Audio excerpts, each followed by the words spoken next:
Bem-vindo a mais uma aula do curso de programação Java Games. Bom, antes de a gente iniciar nessa aula, eu só quero fazer um adendo aqui da aula passada, tá? Inclusive já explicar uma funcionalidade aí para vocês do Eclipse, tá? A gente viu constantes, tá? E arrays na aula passada. E lembra que a gente apagou lá o referente a constante, porque era uma coisa bem simples, foi rápido de explicar, o entendimento também é bem simples, tá? De qualquer maneira, é bom vocês terem anotado, para vocês verem como funciona, se algum dia vocês precisarem voltar, vai estar aí no material de vocês, tá?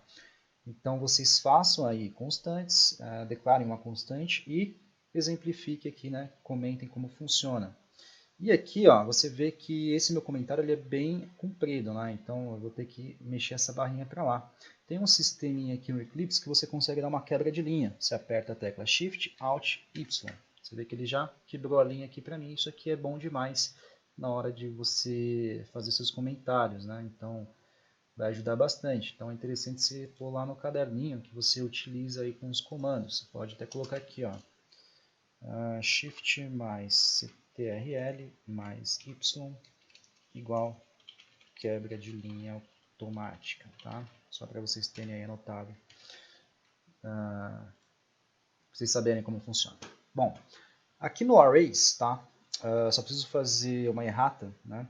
Eu falei que isso aqui para vocês é um array tipo simples, né? Que é um array único, né? Unidimensional. E eu falei para vocês que isso aqui é um tipo meio que composto, vamos dizer assim, um bidimensional, tá? Só que a nomenclatura bidimensional, ela tá errada, né?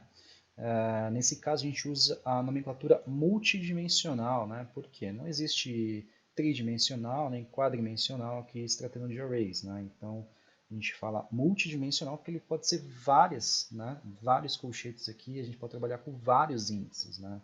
Não é só 2, 3 ou 4, são 5, 6, 7, 10, enfim, por isso que é multidimensional, né? Então, só tratando essa errata, vamos para a aula de hoje que a gente vai falar sobre loopings, tá?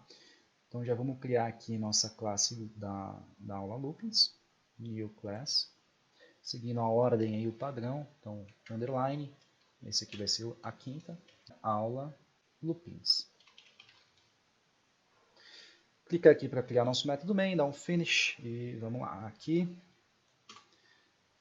o padrão que a gente tem seguido, beleza. Então aqui a gente vai ver três tipos de loopings, tá? Loopings. A gente vai começar aí pelo while, que é o mais simples, tá? Então vamos separar tudo aqui para ficar certo aí, vocês conseguirem visualizar na hora de estudar. Então, looping while.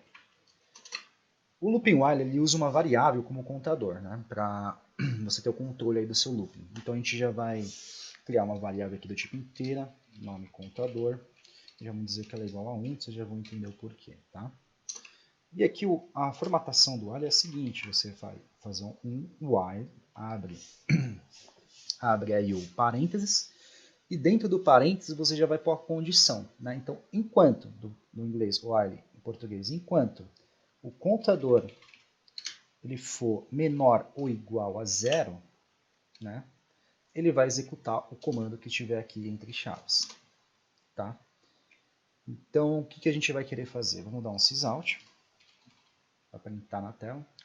Segura o Ctrl espaço para completar, aspas duplas. O contador while está em, dois pontos espaço, concatenação, sinal de mais, contador, para mostrar nossa variável contador que está dentro lá da variável. Tá? Menor ou igual a 0, desculpa, menor ou igual a 10 aqui, tá? Vocês já vão entender aí. Então, o looping ele serve para fazer ciclos, né? Basicamente um looping mesmo, né? Literalmente. Então, a cada ciclo a gente tem que incrementar para ele obedecer a essa condição. Então, a gente tem que, cada ciclo, estar incrementando a nossa variável contador. Então, a gente vai fazer isso da seguinte maneira. A gente vai dizer que a variável contador mais, tá? Isso quer dizer que a variável contador vai receber ela mesma mais 1. Tá? Poderia ser escrito dessa outra maneira aqui. Contador mais igual a 1. Tá? Aqui é a mesma coisa, o contador vai receber ele e vai receber mais 1. Tá? Outra maneira mais simples, né? Ele já vai entender que você está adicionando mais 1 aí na sua variável contador. Tá? Então dá um Ctrl S para salvar, vamos dar um play para ver como isso ficaria. Então, ó, contador while está em 1 e vai contar até o 10. Tá? Então, por isso que eu joguei aqui a nossa variável contador como 1. Tá? Porque ele começou a contar a partir do número 1. Se eu colocasse qualquer outro valor, ele começaria a partir daquele valor. E o 10 que eu quero que ele conte até 10. Tá? Então, ele vai executar isso daqui em um loop até esse contador incrementar e chegar nesse número 10. Tá? É basicamente isso que aconteceu aqui. Agora a gente vai comentar isso aqui. Vamos passar para o próximo loop.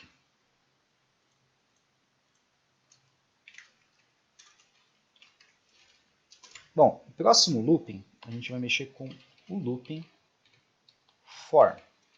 Tá? O looping for ele é um pouquinho mais complexo, mas ao mesmo tempo mais fácil. Né? Ele é mais profissional, digamos assim.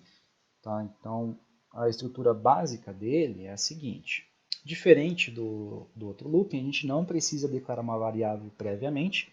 A gente já faz isso dentro dele mesmo. Né?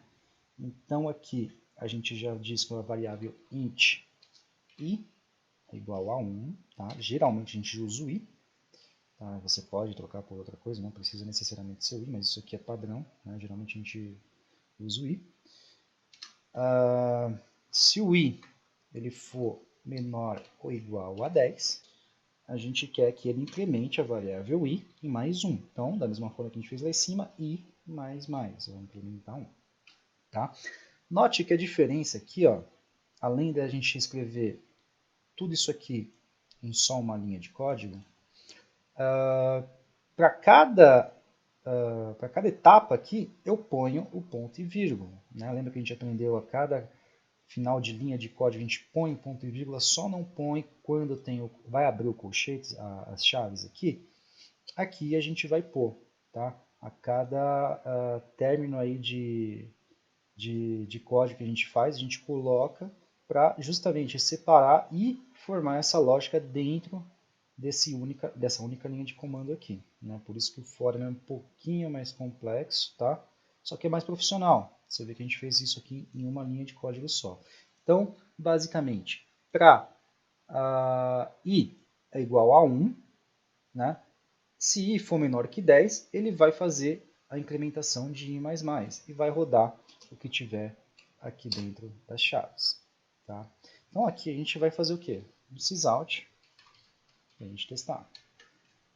Então o contador for está, e aqui a gente concatena e chama a variável i. Tá? Então é basicamente isso, dá um Ctrl S para salvar, vamos dar um play. Então tá lá, o contador for está em 1, contou até o 10. Tá? Então você viu ó, que aqui a gente usou 1, 2, 3, 4, 5, 6 linhas de código para escrever esse nosso looping. E aqui a gente usou 1, 2, 3, 4 linhas de código. Tá? Então a vantagem do for, né, é justamente ele ser mais limpo e mais prático. Tá? Só que a aplicação dele vai ser específica também. Tá? Então vai depender da aplicação que você está querendo fazer.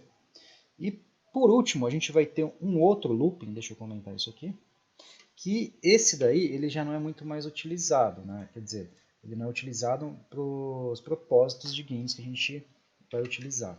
Então, vai ser bem específico mesmo caso você utilize esse looping, que é o looping do. Tá? O looping do, diferente dos outros, ele primeiro vai executar a ação para depois fazer a checagem do looping dele. Tá? E como no while, ele também depende de uma variável prévia declarada. Então, mesma coisa. Uma variável inteira, contador, vai ser igual a 1. Tá? E o do a gente faz da seguinte maneira. Do, você vai abrir chaves. Então, vai fazer, faça, né, que está dentro dessas chaves, que é, a gente vai chamar o sysout. Vamos chamar o sysout. O contador do está em 2 pontos, concatenação, vamos chamar a variável contador para mostrar para a gente enquanto que está o contador. Tá? Então, ele vai fazer isso daqui e implementar contador mais, lembrando isso aqui. Tá? E depois que ele executar o código, aí ele vai entrar na checagem, que aí é o while, enquanto o meu contador for menor ou igual a 10. Tá? E aqui a gente tem que dar um ponto e vírgula, tá? Porque aqui a gente não está abrindo colchetes e aqui é uma linha de código que vai terminar aqui. Tá? Então vamos dar um Ctrl S, salvar, dar um play para ver. Então tá lá. O contador do começou lá no 1, contou do 1, parou no 10. Tá? A diferença é basicamente essa. Primeiro ele executa o comando e depois ele checa e para. Tá? Então ele é bem específico, vai depender aí da aplicação para você usar ele. E nesse cenário que a gente está desenvolvendo é bem raro usar ele. A gente consegue já fazer tudo aí com o while e com o for. Tá? Bom, eu passei esse conteúdo de looping para vocês porque é importante vocês saberem já como funciona, tá? Ter em mente. E eu não tenho passado exercícios nas últimas aulas, porque a gente agora vai fazer uma apanhada de exercícios desse módulo aí, tá? Porque basicamente o looping vai fechar esse nosso primeiro módulo. A gente vai começar agora a exercitar tudo que a gente aprendeu, tá? Então a próxima aula vai ser somente sobre exercício, a gente aplicando esses conhecimentos que a gente tem, tá? Então é bem importante vocês treinarem e vejo vocês aí na próxima aula. Até mais.